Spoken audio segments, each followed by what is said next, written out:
Are you feeling stuck, disappointed, and somewhat frustrated while you're waiting on God? Let's talk about it.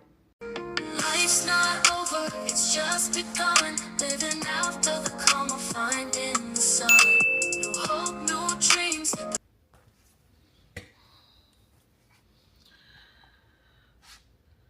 One of the hardest times is waiting on God when you've been praying and you seem like you've been trying to figure things out. What's your next move? I know I'm right there. I feel the same way, where I've been praying to God, Lord, what am I supposed to do next?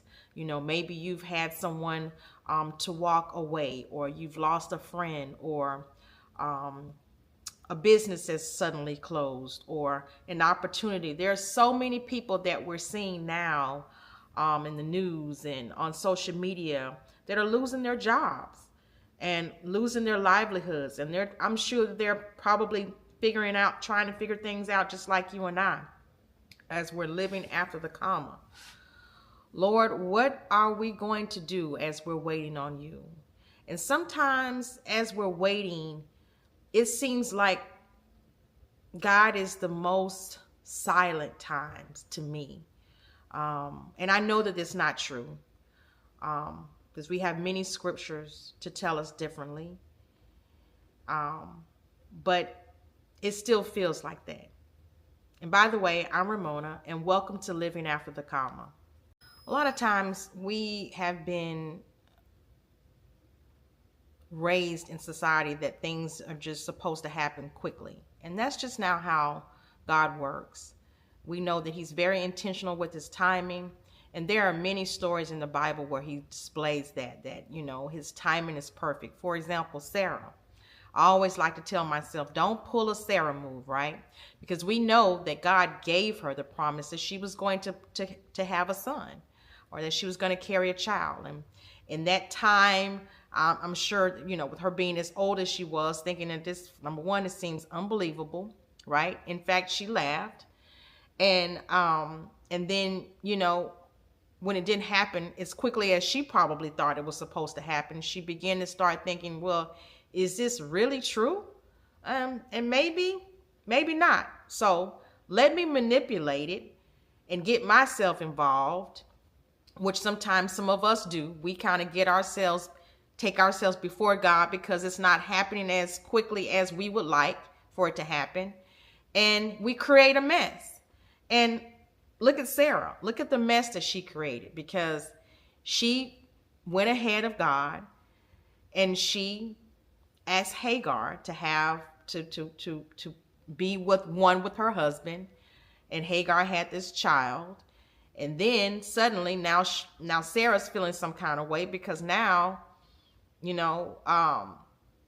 she knew God had given her the promise, but now this other woman is pregnant from her husband, and the lady is making her feel insecure. Well, she was already feeling insecure anyway, but she created this because she went outside of God's timing.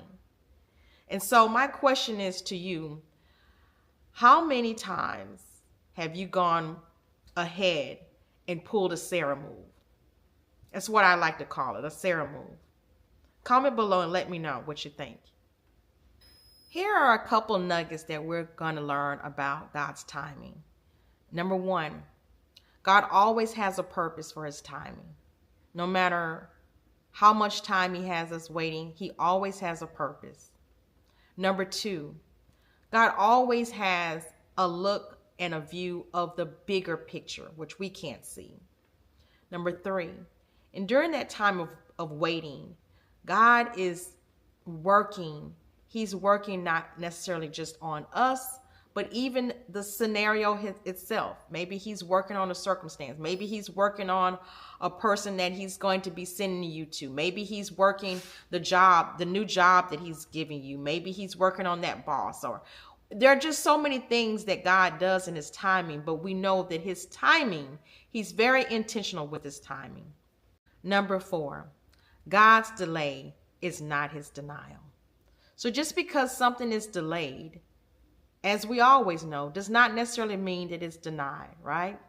And so we have to be intentional and be thoughtful of those things that we know that God's timing is perfect. It may not be our timing, but his timing is perfect. Our season is coming. That our comma right now is just that. It's a comma. It's not a period. And this too will pass. We're going to continue trusting God. We're going to continue listening. We're going to continue asking God to give us clarity and discernment and wisdom as he speaks to us as we're waiting. And then we're going to trust him in his timing and know that he only has what's best for us, because ultimately he loves us. So, looking forward to seeing you in the next chapter. And don't forget to subscribe. And cheers to living after the comma. Living after the comma, finding the sun. New hope, new